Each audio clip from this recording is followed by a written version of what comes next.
दोस्तों एक ही कंपनी में लंबे समय तक काम करने वाले एम्प्लॉयज़ को सैलरी, पीएफ और पेंशन के अलावा ग्रेच्युटी का बेनिफिट भी दिया जाता है। ग्रेच्युटी की ये रकम पाने का हकदार हर एक एम्प्लॉय होता है, चाहे वो गवर्नमेंट सेक्टर में काम करता है या फिर प्राइवेट सेक्टर में काम करता है। ज्यादातर एम्प्लॉयज को ग्रेच्युटी के रूप में मिलने वाली इस रकम के बारे में नहीं पता है। आज की वीडियो में हम डिस्कस करने वाले हैं ग्रेच्युटी के बारे में। ग्रेच्युटी क्या होती है? ग्रेच्युटी एक्ट 1972 के अकॉर्डिंग ग्रेच्युटी के क्या नियम है, एक एम्प्लॉय को ग्रेच्युटी पाने की एलिजिबिलिटी क्या है, ग्रेच्युटी की कैलकुलेशन कैसे की जाती है। साथ में वीडियो के लास्ट में मैं आपको बताऊंगा कि ग्रेच्युटी की अमाउंट को हम कैसे क्लेम कर सकते हैं, ग्रेच्युटी अमाउंट को क्लेम करने का पूरा प्रोसेस क्या है। तो वीडियो को शुरू से आखिर तक जरूर देखिएगा। वीडियो को शुरू करने से पहले अगर आपने चैनल को सब्सक्राइब नहीं किया है तो प्लीज सब्सक्राइब कीजिए और प्रेस कीजिए बेल बटन को, ताकि फ्यूचर में जब भी मैं ऐसी इंपॉर्टेंट वीडियो डालूं तो उसका नोटिफिकेशन आपको सबसे पहले मिल जाए। सबसे पहले बात कर लेते हैं कि ग्रेच्युटी क्या है। ग्रेच्युटी किसी एम्प्लॉय को कंपनी की ओर से मिलने वाला एक रिवार्ड होती है। अगर एक एम्प्लॉय नौकरी की कुछ शर्तों को पूरा करता है तो उसे ग्रेच्युटी का भुगतान एक निर्धारित फॉर्मूले के तहत गारंटीड दिया जाता है। अगर कोई एम्प्लॉय किसी कंपनी में 5 साल तक लगातार काम करता है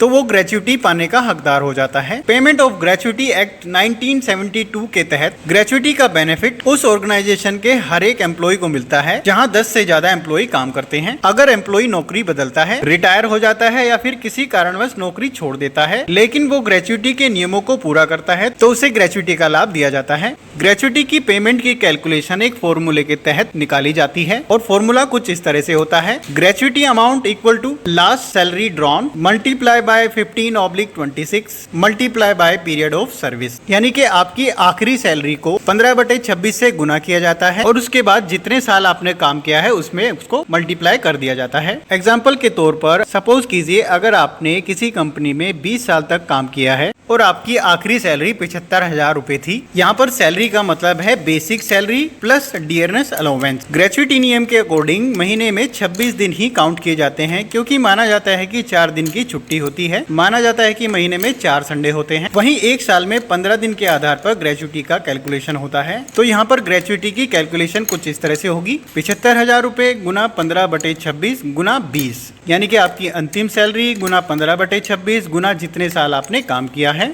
इस कैलकुलेशन से जो आपकी ग्रेच्युटी की रकम निकल के आएगी वो होगी 8,65,385 रुपए, जिसकी पेमेंट आपको आपकी कंपनी द्वारा पे की जाएगी। इस फॉर्मूले के तहत अगर कोई एम्प्लॉय 6 महीने से ज्यादा काम करता है तो उसकी कैलकुलेशन 1 साल के तौर पर की जाएगी। जैसे कि अगर कोई एम्प्लॉय 7 साल 8 महीने काम करता है तो उसे 8 साल मान लिया जाएगा और 8 साल के हिसाब से ही ग्रेच्युटी की अमाउंट बनेगी।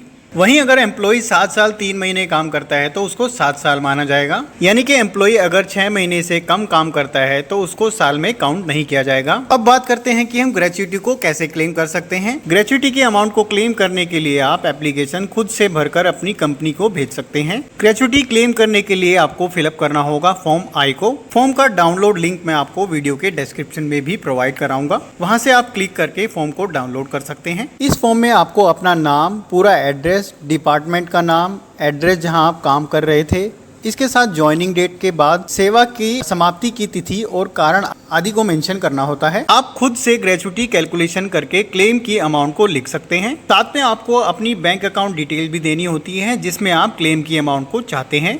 फॉर्म को फिलअप करने के बाद फॉर्म पर आपको अपने साइन करने हैं और अपने एम्प्लॉयर के पास फॉर्म को जमा करा देना है। एप्लीकेशन फॉर्म के साथ आपको अपने अपॉइंटमेंट लेटर की कॉपी, आखिरी सैलरी स्लिप की कॉपी, ऑफर लेटर की कॉपी, रिजाइन देने की तारीख और ग्रेच्युटी की अमाउंट की कैलकुलेशन की डिटेल, मैक्सिमम जो भी डॉक्यूमेंट्स या डिटेल्स पॉसिबल है वो अटैच कर देनी होगी। एप्लीकेशन एम्प्लॉयर के पास सबमिट करने के बाद उस पर आपको उसकी रिसीविंग लेनी होगी। अगर मैनेजमेंट आपको रिसीविंग नहीं देता है तो आपको अपने क्लेम की एप्लीकेशन फॉर्म की कॉपी अपने एम्प्लॉयर को स्पीड पोस्ट या फिर रजिस्टर्ड पोस्ट से भेज देनी होगी और उसका रिसिप्ट संभाल कर रखना होगा। तो इस तरीके से आप अपनी ग्रेच्युटी की अमाउंट का क्लेम कर सकते हैं। वीडियो अच्छी लगी तो प्लीज लाइक और अपने दोस्तों के साथ शेयर जरूर कीजिएगा। अभी के लिए धन्यवाद। अगली वीडियो के साथ फिर से मिलेंगे। All the best.